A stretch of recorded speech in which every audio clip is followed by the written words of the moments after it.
అన్నదాత అన్నదాత మీ అన్నదాత, చెమటోడ్చి ఆహారాన్నందించే రైతన్నా, అనునిత్యం నీ కండదండగా నిలిచే నేస్తం ఎవరన్నా. అన్నదాత అన్నదాత మీ అన్నదాత.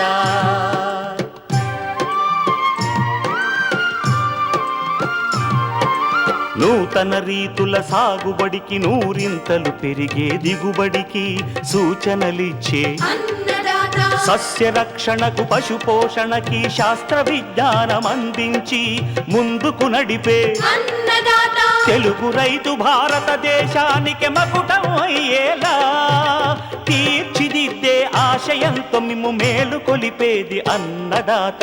అన్నదాత అన్నదాత మీ అన్నదాత. అన్నదాత అన్నదాత మీ అన్నదాత. అన్నదాత ప్రేక్షకులకు నమస్కారం. ఈనాటి ముఖ్యాంశాలు: ముదురు నారు నాటే సమయంలో రైతులు తీసుకోవాల్సిన జాగ్రత్తలు, చెరకు తోటల్లో కలుపు యాజమాన్యం, వర్షాకాలంలో జీవాల్లో వచ్చే వ్యాధులు నివారణ, ఇంకా జై కిసాన్ వ్యవసాయ సమాచారం.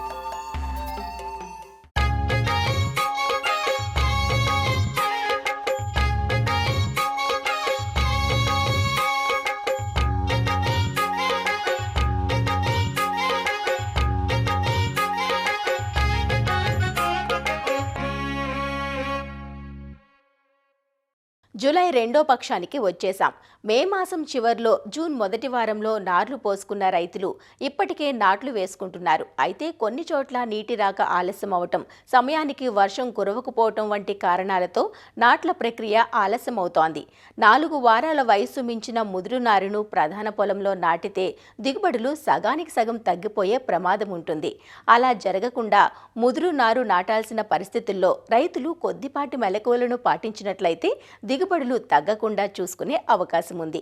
ముదురు నారు నాటే సమయంలో రైతులు పాటించాల్సిన యాజమాన్యం గురించి వివరిస్తున్నారు డాక్టర్ వైఎస్ఆర్ ఉద్యాన విశ్వవిద్యాలయం పార్వతీపురం ఉద్యాన కళాశాల అసిస్టెంట్ ప్రొఫెసర్ డాక్టర్ అరుణకుమారి.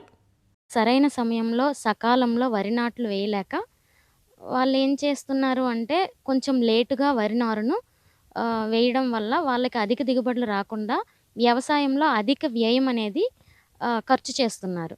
అధిక దిగుబడులు రాకపోవడమే కాకుండా వాళ్ళకి తీవ్ర నష్టం అనేది వాటిల్లుతుంది. దీన్ని అధిగమించడానికి కొన్ని పద్ధతులు అనేవి మనం పాటించినట్లయితే అధిక దిగుబడిని కూడా రైతు సాధించవచ్చు. సాధారణంగా 25 నుంచి 30 రోజుల నారుని పొలాల్లో వేసుకుంటారు. సో అలా కాకుండా ఒకవేళ 30 రోజులు దాటి ఇంకా 60 రోజుల వరకు వాళ్ళ నారు అనేది ముదిరినట్లయితే అలాంటి నారును ఎలా వేసుకోవాలి, ఎలా అధిక దిగుబడులు సాధించుకోవాలి అంటే వరసకి మధ్య దూరం 10 సెంటీమీటర్లు, మొక్కకి మధ్య దూరం 15 సెంటీమీటర్లు పాటించినట్లయితే చదరపు మీటర్కి 66 కుదులను నాటుకోవచ్చు. 66 కుదులను నాటడం వల్ల తక్కువ స్పేస్లో ఎక్కువ మొక్కలు ఉంటాయి. దానివల్ల ఏంటంటే కొంతవరకు దిగుబడిని పెంచవచ్చు. అంతేకాకుండా ఒక కుదురుకి 3 నుంచి 4 మొక్కలను నాటుకోవాలి. సాధారణంగా 3 దశల్లో మనము మన పోషకాలు అనేది అప్లై చేస్తాం పొలానికి. అలా కాకుండా 2 దశల్లో ఎక్కువ మోతాదుల్లో వేసుకుంటే అధిక దిగుబడిని సాధించవచ్చు. ఒకటి నాటిన దశలో 50%, పిలక దశలో 50% పోషకాలను వేసుకుంటే అధిక దిగుబడిని సాధించవచ్చు. దీంతో పాటు ఇంకా ఏం చేయాలి అంటే నీటి కొరతను అధిగమించడానికి మాయిశ్చర్ సెన్సిటివ్ స్టేజ్ అయిన పుష్పించే దశ, పానికల్ ఇనిషియేషన్ అంటారు. సో అందులో పుష్పించే దశలో నీటిని ఎక్కువగా వాడినట్లయితే అధిక దిగుబడిని సాధించవచ్చు. దీంతో పాటు జింక్ సల్ఫేట్ని వేసుకున్నట్లయితే పొలంలో దానివల్ల ఏంటంటే పిలకలు అనేవి ఎక్కువగా వస్తాయి. పిలకల శాతం పెరిగి అధిక పోషకాలను శోషణం చేసుకోవడానికి అవకాశం ఉంటుంది. దానివల్ల అధిక దిగుబడిని సాధించవచ్చు. అలా కాదు, మా పొలం చాలా దూరంగా ఉంది, కాలువలకి నీరు వచ్చేసరికి చాలా లేట్ అవుతుంది, అలాంటప్పుడు మనకి 70 రోజుల నారు అనేది ఉంటుంది. సో 70 రోజుల నారు అయినప్పుడు మనం ఏం చేయాలి అంటే చదరపు మీటర్కి 100 మొక్కలను వేసుకోవాలి. ఎక్కువ మొక్కలు ఉండడంతో పాటు ఎక్కువ మోతాదుల్లో మనం ఎరువులు వేయడం వల్ల అది కొంతవరకు అధిక దిగుబడిని సాధించవచ్చు. అలా కాదు మన నారు ఇంకా ముదురైపోయింది, 70 రోజుల కంటే ఎక్కువ రోజులు దాటింది అన్నట్లయితే అలాంటప్పుడు ఏం చేయాలంటే ఆ ముదురు నారుని మనం వేయడానికి ఉపయోగించకూడదు. అది వేయడం వల్ల కూడా రైతుకి ఎటువంటి లాభము లేదు. సో, అలాంటి పరిస్థితుల్లో ఏం చేయాలి అంటే తక్కువ టైంలో నారుని పెంచే పద్ధతిని వాడుకోవాలి. ఎస్ఆర్ఐ పద్ధతి, సిస్టమ్ ఆఫ్ రైస్ ఇంటెన్సిఫికేషన్ అని ఒక పద్ధతి ఉంటది. అందులో ఏంటంటే 8-12 రోజుల నారుని మనం పొలంలో నాటినట్లయితే సరైన టైంలో మనం ఉపయోగించుకోవచ్చు. దానికి అనువైన రకాలైన తక్కువ షార్ట్ డ్యూరేషన్ వెరైటీస్ విజేత గానీ, జగిత్యాల సన్నాలు గానీ, కాటన్ దొర సన్నాలు గానీ అలాంటివి వాడుకొని వాటిని మళ్ళీ కొత్తగా నారు వేసి ఆ నారుని పొలంలో వేసుకున్నట్లయితే దమ్ము నుంచి పంట కోతకొచ్చే వరకు రైతు కొన్ని యాజమాన్య పద్ధతులను సరైన సమయంలో, సరైన రీతిలో పాటించినట్లయితే అధిక దిగుబడులను సాధించటంతో పాటు నీటి కొరతను కొంతవరకు అధిగమిస్తాడు.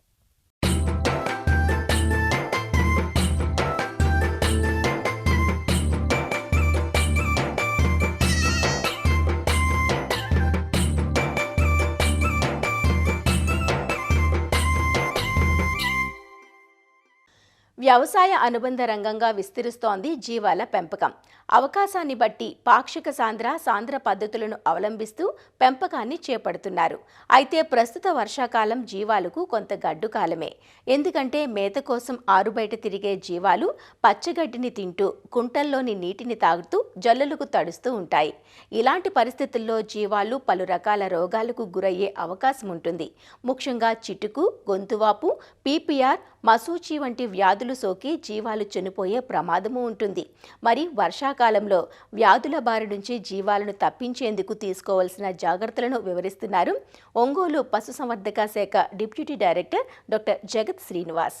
ఈ వర్షాకాలంలో ఎక్కువగా మనకి ఈ జీవాలకి అంటే గొర్రెలు కానీ మేకలకు కానీ వచ్చే జబ్బుల్లో ముఖ్యంగా చెప్పుకోవాల్సింది బ్లూ టంగ్ అనే వ్యాధి, నీలి నాలుక వ్యాధి అంటారనమాట. విస్తారంగా వర్షాలు పట్టడం వలన ఈ పల్ల ప్రాంతాల్లో నీరు నిలవటం వలన ఎక్కువగా మనకి దోమలు అనేవి రావడానికి ఆస్కారం ఉంటుందన్నమాట. ఈ దోమలు ఈ కుట్టడం ద్వారా కానీ ఈ జీవాలకి తద్వారా ఈ వైరస్ యాక్టివ్ అయిపోయి ఈ నీలి నాలుక జబ్బు రావడానికి ఆస్కారం ఉంటుందన్నమాట.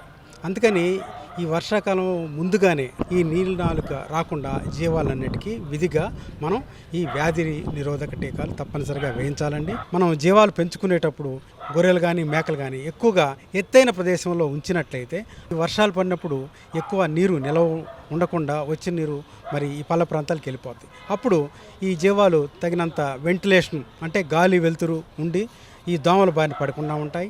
ఆ దోమల్ని మనం అరికట్టాలంటే ముఖ్యంగా చేయాల్సిందంటే సాయంత్రం పూట 6 గంటల దగ్గర నుంచి 7-8 ఈ టైం వచ్చేంత వరకు మనం ఈ పిడకలను కానీ, ఈ కలబంద ఆకులు కానీ, యూకలిప్టస్ ఆకులు కానీ, లేకపోతే వేపాకులు కానీ పొగ వేసినట్టయితే ఆ పొగ వలన ఈ దోమల్ని అరికట్టుకోవచ్చు. ఈ విధంగా చేసుకున్నట్టయితే ఈ దోమల్ని రాకుండా మనం చూసుకోవచ్చు, ఈ వ్యాధి రాకుండా అదుపులో పెట్టుకోవచ్చు. మరి ఈ జబ్బు వచ్చినప్పుడు ఈ వ్యాధి లక్షణాలు ఎట్లా ఉంటాయంటే ఎక్కువగా దానికి నోరు, పెదాలు, లోపల అంగిట్లో పుళ్ళు పడతాయి. జ్వరం సాధారణ జ్వరం కంటే దాదాపు 2-3 డిగ్రీలు ఎక్స్ట్రా జ్వరం ఉంటుంది. అవి మేతమేయలేవు, కాళ్ళ గిట్టలు కూడా పగులుతాయి, వాపులు వస్తాయి, అక్కడ కూడా పుళ్ళు ఏర్పడతాయి. తద్వారా మరి ఆహారం కూడా తీసుకోలేని పరిస్థితుల్లో ఈ జీవాలన్నీ ఉంటాయి. ఆ టైంలో వాటికి శుభ్రంగా రాగి అంబలి, రాగి జావ మజ్జిగలో కలుపుకొని తేలిగ్గా అరిగేటట్టుగా దాన్ని మజ్జిగలో గిలకొట్టేసేసి తాపినట్టయితే జీవాలకి కడుపులో ఎత్తు ఉంటుంది. దాంతోపాటుగా మనం చేసే ఇంజక్షన్లు ఏమేం చేస్తాం, యాంటీబయాటిక్స్ 5-6 రోజులు చేసుకుంటాం.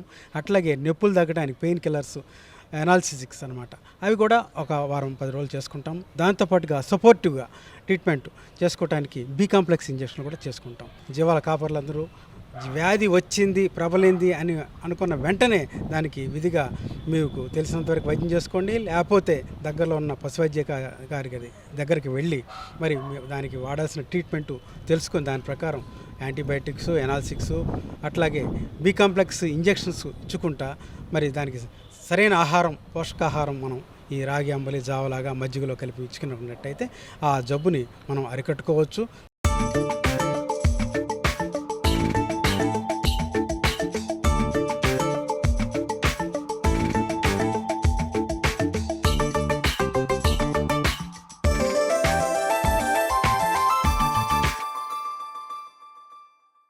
చెరకు దీర్ఘకాలం పాటు భూమిలో ఉండే వాణిజ్య పంట.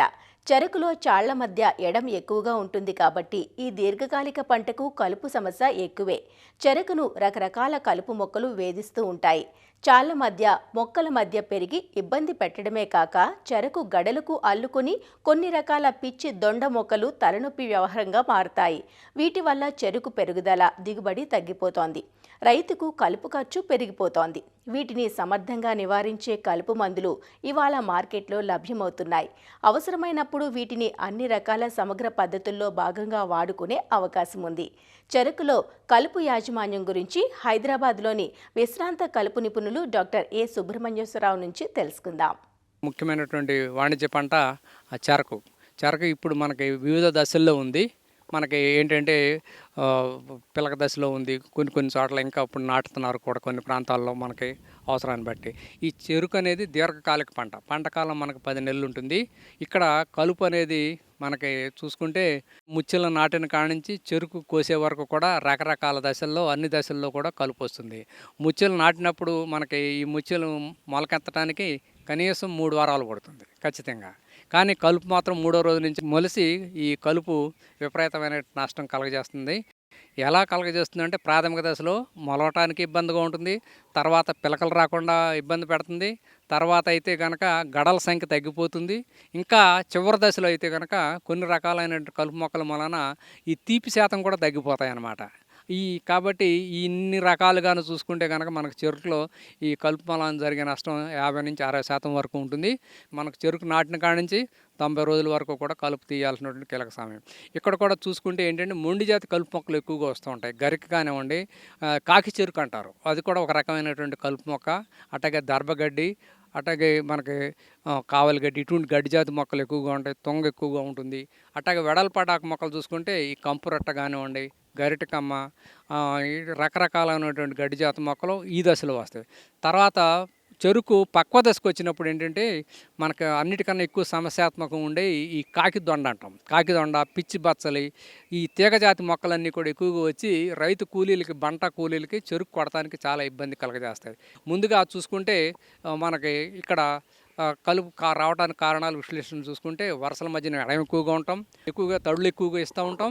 ఇంకొకటి ఏంటంటే ఎరువులు కూడా మోతాదుకు మించి ఎక్కువగా వాడుతూ ఉంటారు. దీర్ఘకాలిక పంట. ఈ 4-5 కారణాల వలన ఈ చెరుకులో ఈ కలుపు యాజమాన్యం అనేది చాలా ముఖ్యమైనటువంటి విషయం. ముందుగా ఏంటంటే చెరకు ముచ్చెలు నాటిన వెంటనే లేదా 48 గంటల్లోపు కలుపు రాకుండా ఉండటానికి ఏంటంటే మనకి ఎట్రజిన్ అనేది ఎకరానికి 1.5 నుంచి 2 కేజీల వరకు కూడా నేల స్వభావాన్ని బట్టి వాడుకోవచ్చు. అయితే కొన్ని ప్రాంతాల్లో మనకి కొందరు అంతర పంటలు వేస్తారు కాబట్టి చెరుకులో ఈ ఎట్రజిన్కి ప్రత్యామ్నాయంగా పెండిమిథిలిన్ అనే మందు కూడా ఎకరానికి 1.5 లీటర్లు వాడుకోవచ్చు. అట్లాగే ఆక్సిఫ్లోరోఫిన్ అనే మందు కూడా ఎకరానికి 300 మిల్లీలీటర్ల వరకు కూడా వాడుకోవచ్చు. ఇకపోతే తర్వాత 30 నుంచి 40 రోజుల వరకు చూసుకుంటే కనుక వరుసల మధ్యన ఎడం ఎక్కువగా ఉంటుంది కాబట్టి దాదాపుగా ప్రతి 20 రోజులకు ఒకసారి కనుక మనం నిలువుగా కనుక అంతర్కృషి చేసుకోగలిగితే చాలా వరకు కూడా కలుపు రాకుండా చేసుకోవచ్చు. అయితే రోలో మొక్కకి మొక్క మధ్యన మాత్రం చాలా వరకు కలుపు ఉండిపోతూ ఉంటుంది. పర్టికులర్గా అటువంటి వాటిని నిర్మూలించడానికి ఏంటంటే ఇప్పుడు మనకి 2,4-D సోడియం సాల్ట్ అనేది ఎకరానికి 800 గ్రాములు, అట్లాగే 2,4-D ఎమైన్ సాల్ట్ అనే మందు అయితే ఎకరానికి 500 మిల్లీలీటర్లు ఇవి వాడుకుంటాం. వీటి వలన కేవలం వెడల్పాటాకు మొక్కలు, తొంగజాతి మొక్కలు మాత్రమే పోతాయి. అలా కాకుండా ఒక మందు మిశ్రమం మెట్రిబ్యూజన్ అనే మందు ఎకరానికి 1/2 కిలో, దానికి 1/2 కిలో 2,4-D సోడియం సాల్ట్, ఈ 2 మందులు కలుపు కనుక మనం పిచికారీ చేసుకుంటే చెరకుకు ఎటువంటి ఇబ్బంది లేకుండా చెరకులో వచ్చేటువంటి గడ్డి జాతి మొక్కలు, వెడల్పాటు, కొంతవరకు తొంగజాతి మొక్కలను కూడా నిర్మూలించడానికి అవకాశం ఉంది. అయితే ఇక్కడ రైతు సోదరులు ముఖ్యమైన విషయం ఏంటంటే ఈ మెట్రిబ్యూజన్ అనే మందు ఎకరానికి మోతాదు కనుక 1/2 కిలోకి మించితే చెరుకు గడల మధ్యన ఉన్నటువంటి కణుపుల మధ్యన ఎడం తగ్గిపోయి పెరుగుదల ఆగిపోతుంది. కాబట్టి రైతు సోదరులు ఇక గమనించవలసిందిగా పోతున్నారు. ఇప్పుడు ఇంకా కొత్త మందులు కూడా చాలా వచ్చినాయి. ఈ టెంబోట్రయాన్ అనే మందు కూడా మనం మొక్కజొన్నలో వాడే మందు ఇక్కడ కూడా వాడుకోవచ్చు. అది ఎకరానికి 120 ml వాడుకోవచ్చు. ఇంకొక కొత్త మందు ఒకటి ఏంటంటే 3 మందులు కలిపినటువంటి మిశ్రమం ఈ మధ్య కాలంలోనే మనకు మార్కెట్లో వచ్చింది. అది 2,4-D sodium salt plus metribuzin plus pyrazosulfuron అని ఈ 3 మందులు కలిపింది పొందు ట్రైసికేల్ అనే ఒక పేరుతో 70% పొడి మందు వచ్చింది. ఇది ఎకరానికి 400 గ్రాములు కనుక మనం వాడుకోగలిగితే దాదాపు నెల రోజుల తర్వాత నుంచి ఎప్పుడు అవసరం ఉన్నప్పుడు అన్ని జాతి కలుపు మొక్కల్ని కూడా సమర్థవంతంగా నిర్మూలిస్తుందని చెప్పి పరిశోధనలో తేలింది. ఇకపోతే మనకి చెరుకు పక్వ దశకు వచ్చినప్పుడు మనకు ఎక్కువగా వచ్చే ఏంటంటే పిచ్చి బచ్చలి, లేకపోతే కాకిదొండ, రకరకాలైనటువంటి తీగజాతి మొక్కలు బాగా ఉండి మనకి బంట కూలీలు చెరుకు కొడటానికి ఇబ్బంది కలగజేస్తాయి. కాబట్టి ఈ చెరుకు కొట్టడానికి ముందు దాదాపుగా 90 రోజుల తర్వాత 120 రోజులు ఆ ప్రాంతాల తర్వాత నుంచి మొలకెత్తు వస్తూ ఉంటాయి. కాబట్టి వీటన్నిటిని కంట్రోల్ చేయడానికి ఒక మంచి మందు ఏంటంటే మనకి మెట్సల్ఫ్రాన్ మిథైల్ ప్లస్ క్లోర్మిరాన్ మిథైల్ అనేటువంటి మందు, అది మార్కెట్లో ఆల్మిక్స్ రైమిక్స్ అనేటువంటి పేరుతో దొరుకుతుంది. ఆ మందు ఇక్కడ 12 గ్రాములు ఎకరానికి కనుక మనం పిచికారీ చేసుకున్నట్టయితే మనకి చెరకు ఎటువంటి ఇబ్బంది లేకుండా చెరకులో వచ్చేటువంటి ఈ తీగజాతి మొక్కల్ని సమర్థవంతంగా నిర్మూలించుకోవచ్చు. అలాగే 2,4-D అమైన్ సాల్ట్ అనే మందు కూడా కొంతవరకు తక్కువ ఖర్చుతో ఇది కూడా చాలా వరకు కూడా వెడల్పాటు మొక్కల్ని తీగజాతి మొక్కల్ని కంట్రోల్ చేయడానికి అవకాశం ఉంది. ఇది మనం చెరుకులో సమగ్ర కాల్పు యాజమాన్యం చేయవలసినటువంటి అవసరం. రేపటి అన్నదాతలో టమోటో, ఉల్లిపాయలలో కలుపు నివారణ గురించి తెలుసుకుందాం.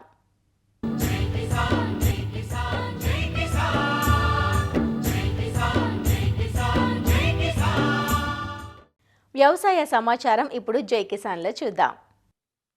వరంగల్ జిల్లా నర్సంపేట మండలం గురజాల గ్రామంలో యంత్రంతో నేరుగా విత్తే విధానాలపై ఏరువాక కేంద్రం శాస్త్రవేత్తలు రైతులకు అవగాహన కల్పించారు. దాదాపు 200 ఎకరాలకు పైగా నేరుగా విత్తే విధానంలో పొడిదుక్కిలో సీడ్ డ్రిల్తో రైతులు వరి సాగు చేశారు. కూలీల కొరతకు చక్కని పరిష్కారంగా ఉండటమే కాకుండా నేరుగా విత్తే విధానాలపై కలిగే ప్రయోజనాల గురించి వ్యవసాయ అధికారులు రైతులకు వివరించారు. నర్సంపేట డివిజన్లో ఏటా సాగు ఆలస్యం కావడంతో అకాల వర్షాలకు పంట నష్టపోవడం సర్వసాధారణంగా మారింది. ఇలాంటి పరిస్థితుల్లో అవకాశమున్న రైతులు పొడిదుక్కిలో నేరుగా విత్తే విధానాలను ఆచరించాలని వ్యవసాయ శాఖ అధికారులు సూచిస్తున్నారు. సాంప్రదాయ పద్ధతిలో నారు పోసి నాటేసేటువంటి పద్ధతిలో మరి 30 కిలోలు కానీ 25 కిలోలు కానీ విత్తనం వాడేటువంటి అలవాటు రైతులకు ఉంది. మరి ఈ పద్ధతి ద్వారా మనకు దాదాపుగా ఒక 10 నుంచి 15 కిలోల వరకు కూడా విత్తనం ఆదాయేటువంటి పరిస్థితి. 15 కిలోలు అయితే మనకు ఎకరా విస్తీర్ణంలో ఈ పద్ధతి ద్వారా సరిపోతుంది. విత్తన ఆదాతో పాటు మనకి కూలీల సమస్యను అనేది అధిగమించడం అనేది అతి ముఖ్యమైనటువంటి ఈరోజు మనకు కనబడేటువంటి ప్రత్యక్ష లాభం. ఈ సందర్భంగా గురజాల గ్రామంలో డ్రోన్ సాంకేతికతను రైతులకు పరిచయం చేశారు. పురుగుమందుల పిచికారీలో స్ప్రేయర్ల వాడకంతో రైతులకు పలు ఆరోగ్య సమస్యలు తలెత్తడంతో పాటు పర్యావరణ కాలుష్యం పెరుగుతోందని, నీటి వృధా సైతం జరుగుతుందని, అదే డ్రోన్ల పిచికారీతో సమయం, ఖర్చు, నీటి ఆదా అన్నీ సాధ్యపడతాయంటూ శాస్త్రవేత్తలు వివరించారు. గత 5-10 సంవత్సరాలతో పోల్చినప్పుడు ఇప్పుడు రైతులు అనేక స్ప్రేయర్లు వాడేవారు. ఆ స్ప్రేయర్లు వల్ల ఎక్కువ సమయము, ఎక్కువ నీరు మరియు కూలీల కొరత ఎక్కువగా ఉండేది. ఇప్పుడున్న పరిస్థితులలో ఆధునిక టెక్నాలజీ ప్రకారం డ్రోన్ టెక్నాలజీ రైతులకు అందుబాటులో వచ్చింది. ఇప్పుడు మనకు ఒక ఎకరాన్ని కొట్టడానికి మందును సుమారు ఏదైనా అవసరమున్నంత సిఫారసు మేరకులో 5 నుంచి 8 నిమిషాల వరకే ఈ డ్రోన్ టెక్నాలజీ ద్వారా ఒక ఎకరము కొట్టవచ్చు. అంటే నీటిని ఆదా చేయడం కూడా, భూమిని కాపాడుకోవడమే కాకుండా పర్యావరణాన్ని మేలు చేసుకోవడము, ఇలా అతి తక్కువ సమయంలో ఎక్కువ మనకు లాభము డ్రోన్ టెక్నాలజీ ద్వారా లాభము రైతులు పొందవచ్చు. వరి సాగులో యంత్రంతో నేరుగా విత్తే విధానాలు రైతుల ఆదరణ పొందుతున్న నేపథ్యంలో ప్రభుత్వం తరపు నుంచి రాయితీ యంత్రాల పంపిణీతో పాటు డ్రోన్లను అందుబాటులో ఉంచాలంటూ రైతులు కోరుతున్నారు. నల్గొండ జిల్లా మునుగోడు మండల కేంద్రానికి చెందిన రైతు దశరథ కొర్రమీను చేపల పెంపకం చేపట్టాడు. తనకున్న వ్యవసాయ భూమిలో ఉపాధి హామీ పథకం కింద నీటి కుంట తవ్వించి పెంపకం చేపట్టాడు. చౌడు నేల కావడంతో గతంలో వ్యవసాయంలో నష్టాలు రావడంతో కొర్రమీను చేపల పెంపకం గురించి తెలుసుకున్న రైతు అటు దిశగా అడుగులు వేశాడు. 2023 ఏప్రిల్లో చేపల పెంపకం చేపట్టి ఇప్పటి వరకు 3 సార్లు దిగుబడి తీశానని, కొర్రమీను చేపల పెంపకం లాభసాటిగా ఉందంటూ రైతు చెబుతున్నాడు. చౌటుపల్లి రోడ్కి నేను చేపల చెరువు కొత్తగా స్టార్ట్ చేశాను. ఇది వచ్చేసి నాకు ఉపాధి హామీ పనిలో చేపల చెరువు తీయడం జరిగింది. 2023లో ఫస్ట్ ఆగస్టులో స్టార్ట్ చేశాను. నాకైతే లాభదాయకంగానే ఉన్నది. చేప వచ్చేసి కొర్రమీను నేను హైదరాబాద్కి ట్రాన్స్పోర్ట్ చేస్తున్నాను. ఇప్పుడు నా కల్చర్ ఇది 4వది. ఇప్పటి వరకు అయితే నాకు పెట్టుబడి పోను నెలకు ఒక 50-60 వేలు లాభదాయకంగా నడుస్తుంది. ఒక చేప పిల్ల కాస్ట్ వచ్చేసి 20 రూపాయలు పడుతుంది. చేపకు ఫీడ్ ఖర్చు వచ్చేసి 100 రూపాయలు పడుతుంది. మెడిసిన్ కానీ జీతాలకు కానీ 10 రూపీస్ వస్తుంది. టోటల్ ఒక చేప పిల్లకు వచ్చేసి కేజీ సైజ్ అయ్యేసరికి 130 రూపాయలు ఖర్చు వస్తుందండి. రీటైల్ కూడా చేస్తున్నాం అండి. ఇక్కడ రోడ్డుకి మేము కేజీ సైజుకి వచ్చిన తర్వాత మేమే పట్టి రీటైల్ కూడా చేయడం జరుగుతుంది. 450 రూపాయలు కేజీ అమ్ముతున్నామండి. ఇక్కడ హోల్సేల్ అయితే 350 నుంచి 380 వరకు హోల్సేల్ ఇచ్చేస్తున్నామండి. డైలీ రీటైల్ ఇక్కడ 10 కేజీల నుంచి 20 కేజీల వరకు పోతుందండి. నాకు ఈ ఆలోచన అంటే నాకు హార్వెస్టర్ ఫీల్డింగ్ వరికోత మిషన్ అక్కడ ఆంధ్రాకి వెళ్ళినప్పుడు, ఏలూరు సైడ్ వెళ్ళినప్పుడు నేను అక్కడ వాళ్ళ సలహా మేరకు నాకు ఈ సౌడు నేలలో పంట రావట్లేదని చెప్పేసి నాకు ఇక్కడ సిచ్యువేషన్ చెప్తే అక్కడ ఇద్దరు గైడెన్స్ని పట్టుకొని ఒక 6 నెలలు నేను కౌన్సిలింగ్ తీసుకున్న తర్వాత ఇది స్టార్ట్ చేయడం జరిగిందండి. ఒక 6,000 పిల్లతో స్టార్ట్ చేశానండి. ఫస్ట్ పెట్టుబడి ఒక 6 లక్షలు 7 లక్షలతో స్టార్ట్ చేశాను. అట్నే చిన్న ఎక్కువ చేసుకుంటా అప్రూవల్ చేసుకుంటూ వస్తున్నాను. మా ఆయన వరికోత మిషన్లకు పనికి వెళ్ళేవాడు. అక్కడ వెళ్ళి చూసిండు, చేపలు ఇది చేసుకుంటే ఇట్లా అందరి పంటలు మంచిగా వస్తున్నాయని చూస్తే మరి మనకు ఎప్పుడు ఇట్లనే అవుతుంది, ఎట్లా మనకు లాభం వస్తలేదు, పెట్టుబడి మీద పడుతుంది, ఏం చేద్దామని ఆలోచన చేసిండు. దాన్ని బట్టి మేము ఎట్లా అంటే మరి నాకు కూడా తెలియదు కదా అంటే నేను అక్కడిక్కడ తెలుసుకొని వస్తా, దాన్ని బట్టి చేద్దాము అని అన్నాడు. చేసి వేసినాక రిజల్ట్ వచ్చింది. నాకు 3 ఎకరాల ల్యాండ్ ఉండేది. దాంట్లో ఫస్ట్లో 5 గుంటల వరకు చేపల చెరువు వేద్దామని ఫస్ట్ ఐడియా ఉండి వేసినాను. దాంట్లో 3 బ్యాచ్లు తీసినాను. ఫస్ట్ 2 టైమ్స్ లాస్లో ఉండే, మూడోసారి ఇంచుమించు కొద్దిగా ఒక 1 lakh దాకా మిగిలినది. తర్వాత దాన్ని ఇప్పుడు ఈ సంవత్సరం ఎక్స్చేంజ్ చేసి మొత్తం 1/2 ఎకర్ల దాకా చేపల పౌండ్ని నిర్మించదలిచినాం. ఇప్పుడు దాదాపు 15,000 పిల్లల్ని దాంట్లో వదిలినా. జాతీయ ఉపాధి హామీ పథకం కింద నీటి కుంటల ఏర్పాటుకు ప్రభుత్వం నుంచి సహకారం అందుతుందంటూ అధికారులు చెబుతున్నారు. చేపల పెంపకం చేపట్టడం ద్వారా కూలీలకు ఉపాధి దొరకడంతో పాటు రైతులకు ఆర్థిక భరోసా కలుగుతుందంటున్నారు. ఉపాధి పథకం కింద శివరాత్రి దశరథ గారు వ్యవసాయ భూమిలో ఫారం పండు చేపట్టడం జరిగింది. ఇట్టి ఫారం పండు 2023 సంవత్సరంలో పూర్తి చేయడం జరిగింది. పూర్తి చేసిన పిదప వీరు ఇప్పటికే 3 బ్యాచ్లుగా కొర్రమీను చేపల పెంపకం చేపట్టినారు. కొర్రమీను చేపల పెంపకం లాభదాయకంగా ఉందని వాళ్ళు చెప్పడం హర్షణీయం. ఇట్టి పెంపకం ద్వారా ఇంకా కూడా ఎవరైనా రైతులు ఆసక్తి గల రైతులు ఉంటే కూడా వారు ఉపయోగించుకోవచ్చును. మండల పరిషత్ కార్యాలయంలో సంప్రదించవచ్చు. మహాత్మా గాంధీ జాతీయ గ్రామీణ ఉపాధి హామీ పథకంలో ఎస్టిమేట్ వేసి దాన్ని శాంక్షన్ ఇచ్చి కూలీలతో ఈ పాంపాండ్ను త్రవ్వించడం జరిగింది. దీన్ని రైతు పాంపాండు తీసుకొని అందులో వాటరు స్టోరేజ్ చేసుకొని అందులో చేప పిల్లల పెంపకానికి మరి ముందుకొచ్చి ఆయన ఆ విధంగా గ్రౌండ్ వాటర్ రీఛార్జ్తో పాటు రైతుకు కూడా ఉపాధి లభించింది. ఆర్థిక సంవత్సరం కూడా ఈ మునుగోడు గ్రామ పంచాయతీ పరిధిలో కూడా 2 పాంపాండు తీయడం జరిగింది. ఆ రైతులు కూడా ఇదే విధంగా చేసుకోవడానికి ముందుకొచ్చారు. ఫస్ట్ ఒక అతనికి పారం పండు తీపిచ్చినాము. దాన్ని మంచిగా చేపలు వేసి దాన్ని అభివృద్ధి చేసి లాభాలు వచ్చినాయి. తనని మోటివేషన్ చేస్తూ వేరే రైతులకు కూడా చూపించడం జరిగింది. ఆ అభివృద్ధితోనే 5-6 ఫామ్ పండ్లు తీపియడం జరిగింది. కూలీలకు కూడా లాభం వచ్చింది, వాళ్లకు ఉపాధి కల్పించడం జరిగింది. నీటి కుంటల ఏర్పాటుకు ఆసక్తి ఉన్న రైతులు సమీప అధికారులను సంప్రదించి వివరాలు తెలుసుకోవాలంటూ మునుగోడు మండల అధికారులు సూచిస్తున్నారు. మరిన్ని విభిన్న అంశాలతో రేపటి అన్నదాతలో మళ్ళీ కలుసుకుందాం. నమస్కారం. అన్నదాతలు తమ సందేహాలు సమస్యలను 1-800-425-4085 టోల్ ఫ్రీ నంబర్లో ఉదయం 10 నుంచి 11 గంటల మధ్య పని దినాలలో సంప్రదించగలరు. ఈ కార్యక్రమాన్ని యూట్యూబ్లో www.youtube.com/అన్నదాత ఈటీవీ లింక్ ద్వారా వీక్షించవచ్చు.